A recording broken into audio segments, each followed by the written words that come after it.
Brittany is a single mom of 5 children, ranging in ages of 28 all the way down to 6 years old. Brittany is a very busy and advantageous woman.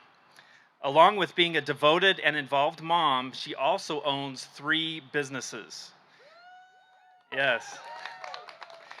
Brittany has decided to take on a new adventure in life, and she has decided to run as a write-in candidate for the Davis County School Board District 4. 3 of her children are currently attending Davis County schools, and she has a lot of knowledge and passion to promote a much-needed change to a broken system.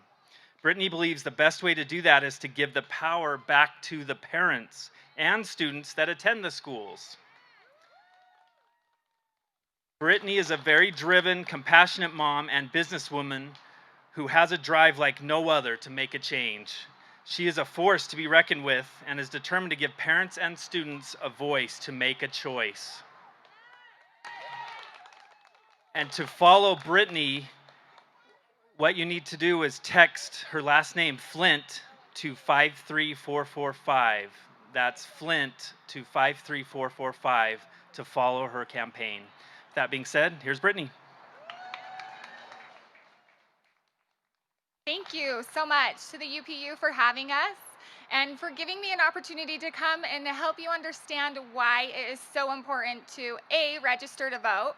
I will be full disclosure, it was probably 4 or 5 years ago that I decided to start voting, and I started talking to my friends that are my age or that have children that are 18 and over, and I couldn't believe how many of them were not registered to vote.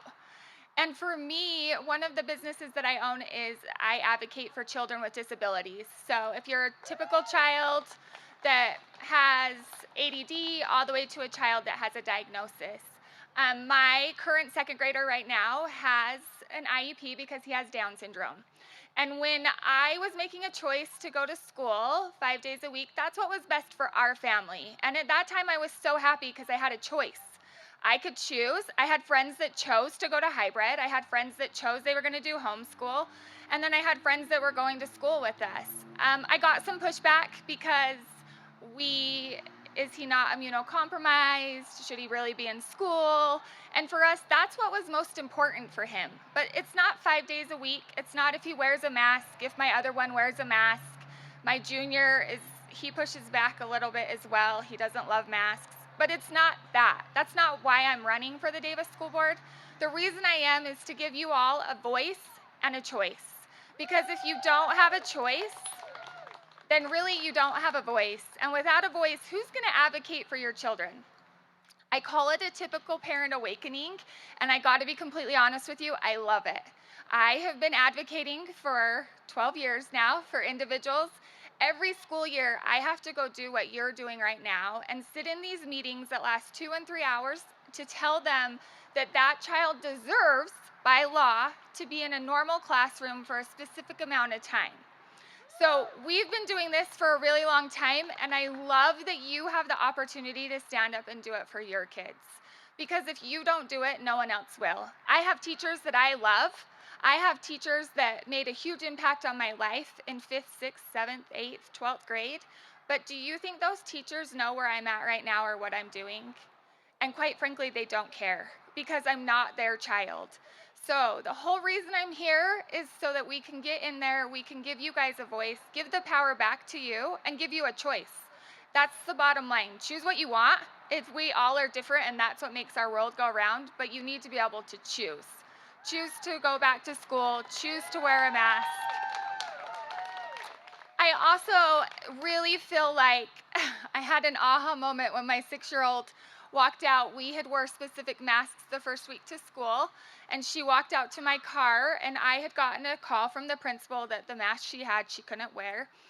And that was to go back and forth a little bit, but I wondered if they would say something to her at school and then what she would say to me. And she walked out to the school and she had on a different mask, and she opens her door and she looks at me and she goes, "So, I guess I can't wear the mask I can breathe in. I get to suffocate in this thing all day." And I said, "I'm so sorry. How does that make you feel?" And she goes, "Why can't I choose what I want to wear?" And I said, "I so agree with you." And She's 6. She's in first grade. And she's asked me a million times, can I join your campaign? Because I think they really need to hear from a 6-year-old who goes to school. And I totally agree. I think we need to hear from 6-year-olds. I think we need to hear from 10-year-olds. I think we need to hear from seniors in high school. And I really, truly feel that you need to hear from the population that has a disability. I run a nonprofit that we service individuals with Down syndrome, and those kids sit on boards and they advocate for themselves.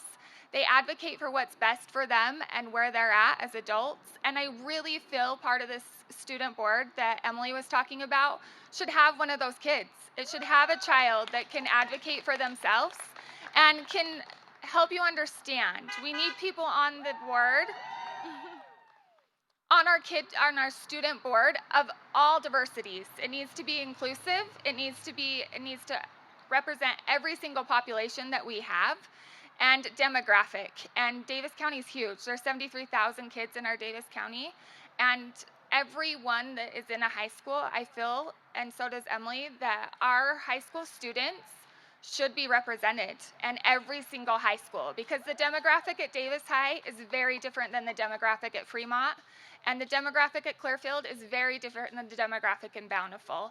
And all of them deserve to be heard and have a choice. Thank you again so much to the UPU for everything they've done for us, and thank you guys for coming out. I am in District 4, so District 4 is all of South Weber, East Layton, North Fruit Heights, and a small section of East Kaysville. If you text my last name to 53445. But if you'll text that to there, it will take you to my website and our app, and then you'll be able to see the exact map. And please, write-in is hard. It's really hard. I think we're both up to the challenge. We have done hard things before, and we need your help. So if you're not in our district, please reach out to your friends. Davis County is big, but it's really little. I'm pretty sure that most of us can say that you grew up here and stayed here, whether you moved from that end or that end, but you stay here. So reach out to the people that you know and really help us get our names out, because you are going to have to physically write our name in. And like Emily said, we are not hard to miss. I have really bright hair. She has bright hair. And really, truly, we're just looking to you guys for that and for the help and volunteers. And if you have the means, we would love for you to donate to both of our campaigns. Thank you again.